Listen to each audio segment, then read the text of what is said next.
ஹாய்ப்பா, எல்லாம் எப்படி இருக்கீங்க? இன்னைக்கு நம்ம செரின் வீட்டு சாப்பாடுல ரொம்ப சிம்பிளான அதுவும் ருசியான ஒரு ரைஸ் பண்ண போகிறோம். நம்ம எப்பயுமே ரெஸ்டாரண்ட்டெல்லாம் போனோம்னா ஃப்ரைட் ரைஸ் வந்து விரும்பி சாப்பிடுவோம். வெஜ்ஜில் எக்கில் இந்த மாதிரிலாம் ஃப்ரைட் ரைஸ் வந்து ரொம்ப விரும்பி சாப்பிடுவோம். அங்கே சாப்பிட்றத பார்த்தீங்கன்னா அவ்வளோ ருசியாக இருக்கும். இன்னைக்கு நம்ம பண்ண போகிறதுமே அந்த மாதிரி ஒரு ரெஸ்டாரண்ட் ஸ்டைலில் இன்னைக்கு எக் ஃப்ரைட் ரைஸ் பண்ண போகிறோம். ரொம்ப சிம்பிளான மெத்தடு தான், அதிக பொருட்களே தேவைப்படாது. நம்ம வீட்டில் நார்மலாக ரோட்டு கடைகள் எல்லாம் செய்கிற முட்டை சாதம் செஞ்சிங்கன்னா தான் மசாலா கொஞ்சம் தூக்கலாக போட்டு நம்ம செய்வோம். ஆனால் ரெஸ்டாரண்ட்டில் எல்லாம் பார்த்தீங்கன்னா நமக்கு மசாலா வந்து அந்த அளவுக்கு தெரியாது, ஒரே வெள்ளை கலராக தான் இருக்கும் அந்த ரைஸே.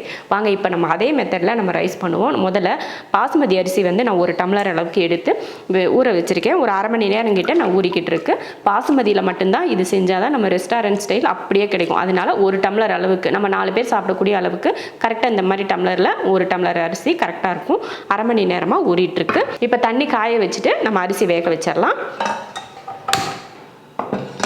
இப்போ தண்ணி சேர்த்துக்கலாம். நல்லா அரிசி முங்கி வேகிற அளவுக்கு தண்ணி ஊற்றிக்கணும். நான் இந்த பாத்திரத்தில் ஒரு 3/4 பாத்திரம் அளவுக்கு தண்ணி ஊற்றிருக்கேன்.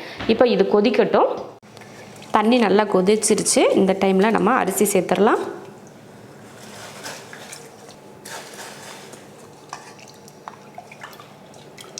நல்லா தண்ணியை வடிச்சிட்டு அரிசியை சேர்த்தாச்சு.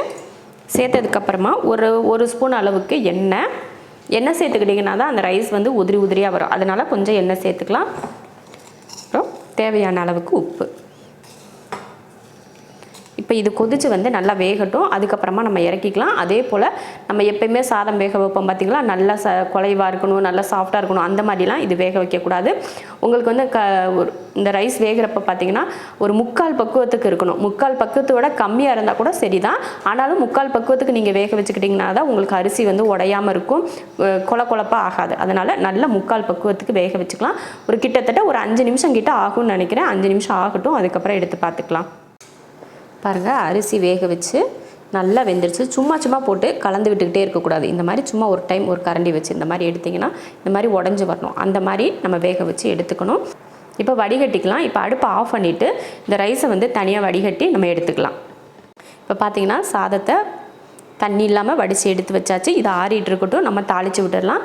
நான் வந்து ஒரு பேனில் தான் தாளிக்க போகிறேன். இதை வந்து நிறைய பேர் போன ஒரு டைம் வெரைட்டி ரைஸ் போட்டிருந்தப்போ நிறைய பேர் கேட்டிருந்தீங்க, இது என்ன கடாய், இது எங்கே வாங்கினீங்க, இதோட லிங்க்கு கொடுங்க, நான்ஸ்டிக்கா அயனான்னு கேட்டிருந்தீங்க. இது வந்து இரும்பு கடாய் தான். இது வந்து நாங்கள் மதுரைக்கு போயிருந்தப்போ மதுரையில் ஒரு கடையில் வாங்கினோம். நிறைய பாத்திர கடைகளுக்கெல்லாம் போனீங்கன்னா இரும்பு பாத்திர கடைகள்லாம் இந்த மாதிரி பேன் நீங்கள் போய் பார்த்தீங்கன்னா வாங்கிக்கலாம். இந்த மாதிரி வெரைட்டி ரைஸ்லாம் பண்ணுறதுக்கு இந்த மாதிரி பேன் இதில் பண்ணால் ரொம்ப சூப்பராக இருக்கும். அதனால தான் நான் இதில் பண்ணுற வெரைட்டி ரைஸ் எல்லாம்.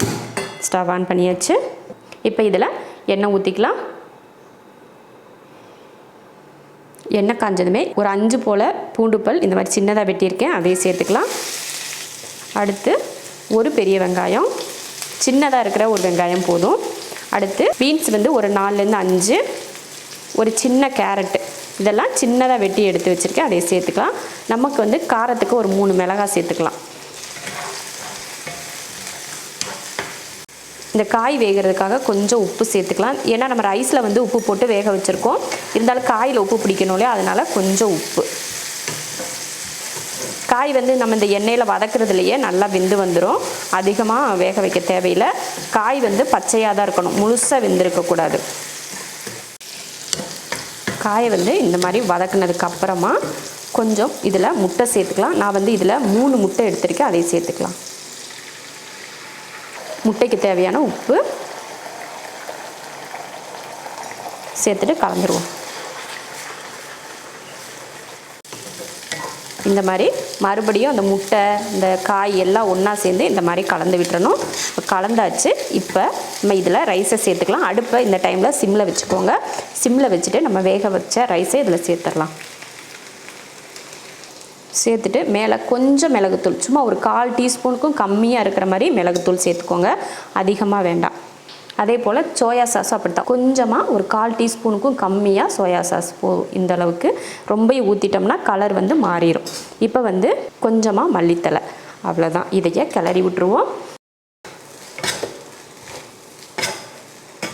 இந்த மாதிரி நம்ம 2 கரண்டி வச்சு இந்த மாதிரி கலந்து விட்டிங்கன்னா உங்களுக்கு அப்படியே ஒரே போல் கலந்து வரும். அதனால் அரிசியும் உடஞ்சி போகாமல் இருக்கும்.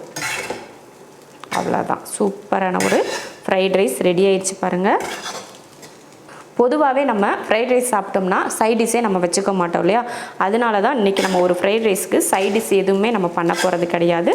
வெறும் இந்த காயும் அந்த முட்டையும் மட்டும்தான் இதில். அவ்வளோதான், சூப்பரான ஒரு ஃப்ரைட் ரைஸ் வந்து ரெடி ஆயிடுச்சு. இப்போ அடுப்பை ஆஃப் பண்ணிக்கலாம். இப்போ சூப்பரான ஒரு ரெஸ்டாரண்ட் ஸ்டைலில் நம்ம வந்து ஃப்ரைட் ரைஸ் ஒன்று பண்ணியிருக்கோம். இதுக்கு மேலே நம்ம இதில் எதுவுமே சேர்க்க தேவையில்லை, மசாலாவோ இல்லை காரத்துக்கோ எதுவும் சேர்க்க வேண்டாம், இது மட்டும்தான்.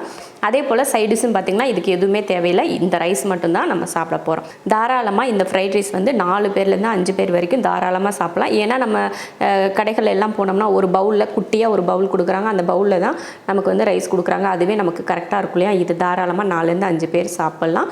நீங்களும் இதே போல் மெத்தடில் வீட்டில் ஃப்ரைட் ரைஸ் செஞ்சு பாருங்கள். ரொம்ப ரொம்ப அருமையாக இருக்கும், ஈஸியாகவும் இருக்கும். செஞ்சு பார்த்துட்டு எப்படி இருக்குன்னு சொல்லிட்டு கமெண்ட்டில் சொல்லுங்கள். பிடிச்சிருந்தா லைக் பண்ணிவிட்டு ஷேர் பண்ணிவிட்டு நம்ம செரின் வீட்டு சாப்பாடு சேனலை சப்ஸ்கிரைப் பண்ணி பக்கத்தில் இருக்க பெல் ஐக்கானை கிளிக் பண்ணி வச்சுக்கோங்க. இப்போ நம்ம சாப்பிட போகலாம்.